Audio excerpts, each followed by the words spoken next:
ఇతను gold medal గెలుస్తా అని తన వైఫ్కి ప్రామిస్ చేశాడు.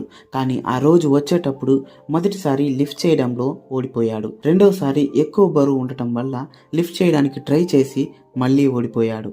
ఇది ఆఖరి ఛాన్స్. ఈ కాంపిటీషన్లో 3 ఛాన్సెస్ ఉంటాయి. 2 ఛాన్సెస్ ఆల్రెడీ అయిపోయాయి. చాలా కష్టంతో తన ఏడుపుని ఆపుకుంటున్నాడు. ఎందుకంటే ఈ కాంపిటీషన్కి 1 వీక్ ముందు కార్ క్రాష్లో చనిపోయిన తన వైఫ్కి చేసిన ప్రామిస్ని నిలబెట్టుకోలేకపోతున్నాడని. ఇప్పుడు ఇది ఆఖరి సెట్. ఇది బరువైన సెట్ కూడా. లిఫ్ట్ చేయడానికి ట్రై చేశాడు, లిఫ్ట్ చేశాడు కూడా. కానీ కంట్రోల్ చేయలేకపోతున్నాడు. సడన్గా తనతో ఎవరో ఉన్నట్టు ఒక ఫీల్. తన వైఫ్ తనతో పాటు చెయ్యి అందిస్తున్నట్టు ఫీల్ అయ్యాడు. ఆ సమయంలో ఆమె తనతో ఉంటే శిఖరాన్ని ఎత్తేయగలను అని అనుకున్నాడు. అదే పాజిటివిటీతో లిఫ్ట్ చేసేశాడు. జడ్జెస్ డిసైడ్ చేయడానికి ముందే ఇతనికి తెలిసిపోయింది ఇతనే గెలిచాడని.